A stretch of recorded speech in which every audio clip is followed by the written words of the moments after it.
Harris then to disparage what Trump did in terms of curing, finding a treatment and a vaccine for this disease, is just despicable on her part, really. I mean, she has no class if she's running around saying, oh, gee, we had to start over. No, she didn't. And by the way, you don't have to take my word for this.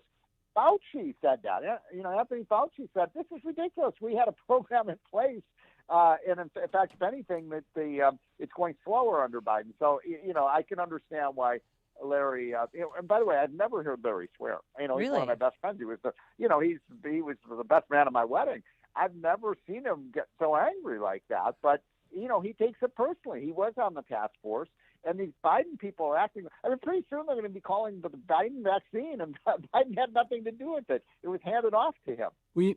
If you ever want to get a sense of just how what an achievement it was to turn out this vaccine in record time, go back and look at the research and the development and the testing that went into the polio vaccine.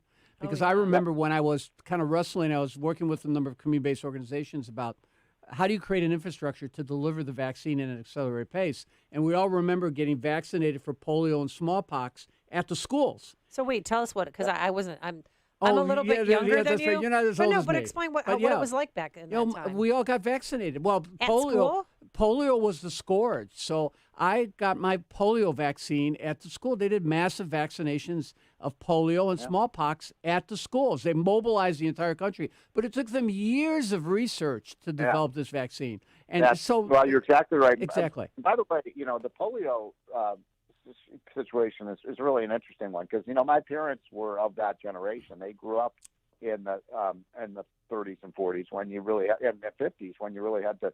When was the polio vaccine? Was that early 50s or 50s? It was. I think it was mid 50s. Yeah, something like that. But my parents used to always talk about how you would live in fear of this. Oh my God, yes. Anyway, but the polio was 10 times worse than the COVID. I mean, polio would would cripple kids. It would you would have a kid would have a fever, and the next thing you know, they would be taken to the hospital and they would die.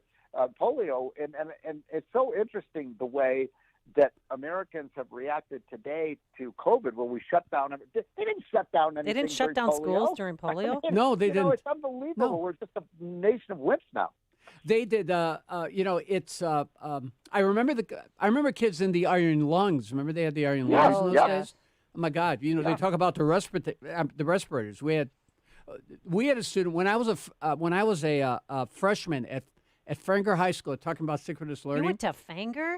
I went to Fenger High School, and that's awesome. Among the many high schools I went to, right. I went to Fenger High School, and they don't release juvenile records, thank goodness. I'm just joking. Yeah, I'm joking. no, I know. So, but anyway, we had a girl who was basically confined to her home because she had polio and stuff like that, and she tuned in by radio in the class. It was like synchronous learning. E-learning back in the day. Yeah, e-learning back in the day. And you know how I always talk about how you can have, because the teachers union doesn't want to have synchronous learning. And I said, with today's technology, the teacher can be teaching and somebody can be at home watching the classroom from their computer. Well, we had synchronous learning with a freshman.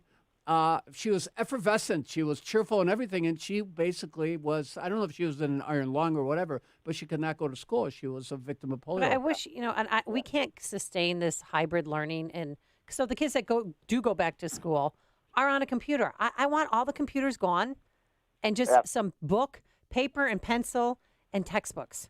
Do you think we'll ever get back to that? Never.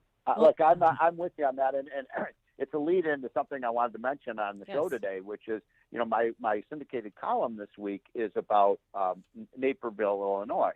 And you guys must know the story of what happened with Naperville, where it should be getting national attention. And I'm trying to bring national attention to it. The school board there gave the taxpayers, the homeowners, a $10 million refund on their property taxes. Are you familiar with this story? I'm so sorry. I never heard about that.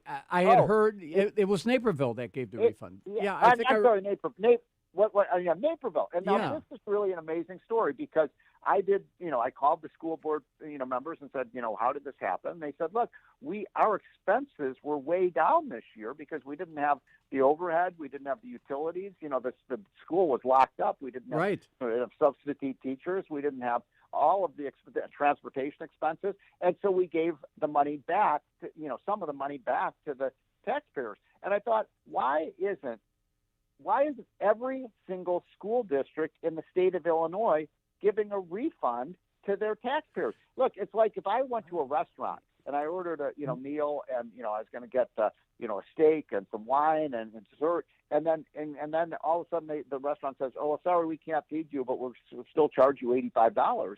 I'm not paying the money for services we're not rendered. The schools in Illinois have not provided the services they promised, and if they're not going to do it, the people of Illinois should be getting a tax cut for the services that the schools did not provide. Or Am a I tax wrong about refund. that? Yeah, no, because 54% of in the city, 54% of our taxes go to education. Go and to in the school. suburbs, But tell them. Well, like a suburb like Naperville, it's probably over 70%. Statewide, 66% of our property taxes go to schools, 54% in the city, higher elsewhere. So the question, of course, is what are these school districts? And then what's infuriating about this is that the Chicago school teachers are all behind this federal, $1.9 trillion bill, which is going to give schools another $150 billion. Somebody out there explain to me why schools that have been shut down for 10 months need more money. They need less money. Well, think they about haven't this. been open. Think about this for a second. These are the stats. Chicago public school budget is $8.4 billion for $8.4 billion. for 345,000 kids. Okay, now you do the math. What that translates into, anyway. Well, they already got $205 million from the federal government in the first COVID bill. In the second bill, before the big bad Trump lost, they got $725 million. So $374 million more than they were projecting. So in other words, almost $400 million more than they had budgeted for. And in the Biden bill, if it passes, and the education funding is the least controversial of the stuff in there. McConnell doesn't want to give the money to cities and municipalities. Yeah, and but states. you know what? But you know how much it is? Giving us money back. Steve, you know how much it is?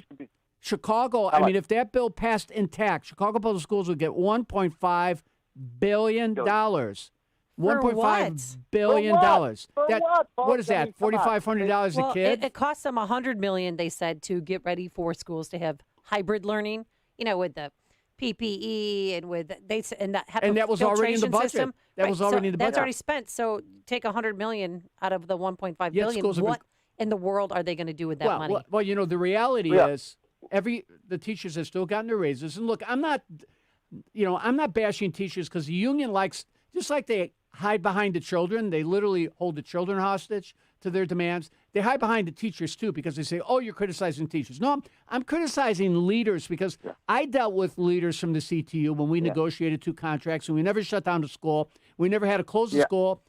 We had extended day. We had extended year. I mean, the bottom line is a leadership issue, and they've gotten greedy. But wait. Hold on there. I'm going to disagree with you on that. Mm-hmm. As I saw that vote, it was like 70% of the teachers voted to go on, what I'm calling a strike. Yeah. But let me tell you what it's not just the leadership. It's the rank and file school teachers. Many of them don't want to teach. They don't want to teach. But let me tell you what it begins with the leadership. Okay, it begins with the leadership because they set the tone. And the big misinformation campaign, I call it the big lie, that basically that they pounded into their teachers time and time again, saying coming to school and working in school is a life or death situation, and then telling these poor families that it's a life or death situation. Let me tell you something. My kids have been in Catholic schools now for 9 months. Do you know how many kids have gotten sick? Right. How many? Zero. Zero. I think one teacher got sick, and they didn't die or anything. They got the flu. I mean, this idea that it's a life and death situation for teachers is, I'm going to use the term, BS. It is, but everybody is so brainwashed. Day, right? I mean, I have healthy children, Stephen Moore, on my street who are not going back because they're scared. I go, what are you scared of? Like, well, my mom said that I could get it and die. I'm like, my hey, God, buddy, you ain't going to die. You have a better chance of dying from influenza A and B than from COVID. Stephen, not having the kids in school, not having them in school is a life or death situation. I am totally in agreement with as you. We can see, and as we've experienced so vividly. It's child abuse. What's happening Yeah. in this country. And look, my feeling is we should never force a teacher to get in front of a classroom. If the teachers' unions don't want to teach, let's find people who will get in front of the make classroom. solar and teach our panels. kids. I got a 25-year-old on my street. She's perfectly healthy, no comorbidities. Yeah. She is so brainwashed and scared. She's like, I'm not going back. And I suggested the other day, I said, look, why don't you go in the solar panel industry? Because she has never said once, oh, I miss those kids, and oh, I really miss Jimmy, and I wonder how Susie's doing with all. They don't give a rat's patoo. They care about themselves and nobody else. And it's because I miss my players. I genuinely miss coaching. Amy, by the way, a 25-year-old, it would be one thing if she were 55 or 60 years old, but a 25-year-old has nothing to worry about with COVID. And and her school district, which is different than CPS, is not forcing her back, which is stupid. They should fire her. Yeah. Anyway, real quick before we let you go, what's going on in Texas with this with the wind turbines? So this is the the end of green energy in America. If anybody is a big cheerleader for we should have 100% wind and solar power, the wind turbines all froze. The solar panels don't work because they get covered with frost and with snow. And it's not just Texas, by the way. It's also Minnesota and Oklahoma and a lot of these states. And so, by the way, it snowed in El Paso 2 nights ago. Whatever happened to global warming? I thought the planet was warming. Well, every 10 or so years it snows in El Paso. You know what has saved the Texas and saved Minnesota and saved Wisconsin and Oklahoma? What? You know what fuel source? Gas. Coal. Sorry. Coal. Yeah, coal. I mean, natural gas is a big part of it. But what we had to do was, luckily, because Biden wants to get rid of all coal. If we hadn't had coal, we would have had thousands and thousands of deaths from this polar vortex. True. People would have lost their heat. People would have lost their light. All right, Stephen Moore, we're going to have to leave it there for today. Thank you for joining us. And all right. We'll have you back. Next week, you get to go to Florida, right? Exactly. We'll just tell Dan that. Thanks, Stephen Moore, and he joined us on our turnkey.pro answer line. Listen to Dan and Amy on your smartphone. Download the AM 560 mobile app today at 560theanswer.com/mobile. You have faced uncertainty and anxiety, and now your retirement is looming. You might be asking yourself, did I put enough away? Will I have to pay a lot of taxes? Will my spouse be okay if something happens to me? Total Clarity Wealth Management can offer answers and help alleviate your anxieties. With a professional team of financial advisors and CPAs, they can show you the way to financial readiness and keep you on track. Their philosophy is built on solid relationships and trust. With access to expertise in tax planning strategies, 401k rollover services, estate planning, they can help you be ready for anything and give you confidence. Call Total Clarity Wealth Management. Call 630-762-9352. TotalClarityWealth.com. That's TotalClarityWealth.com. Also, if you're a wealth advisor who believes you should be doing the right thing for your client and likes to build relationships, talk to Total Clarity Wealth about joining their team. Securities offered through LPL Financial. Member FINRA SIPC. Investment advice offered through Total Clarity Wealth Management, Inc., a registered investment advisor and separate entity from LPL Financial. Listening to this Allstate commercial about savings might be the hardest thing about getting those savings. Save for simply becoming an Allstate customer. Save more for adding DriveWise. And save even more for driving safely. Visit Allstate.com or contact your local agent for a quote today. Allstate. Minimum effort, maximum reward. Not available in every state. New customer savings based on early signing discount. DriveWise is an optional feature. Savings vary based on how you buy. Subject to terms and conditions. Allstate Fire and Casualty Insurance Company and affiliates. Northbrook, Illinois. I like a bed that's really firm. I need something a little softer than that. Rest easy. With the Sleep Number 360 smart bed, you can both adjust your comfort with your Sleep Number setting. Can it really help me fall asleep faster? Yes.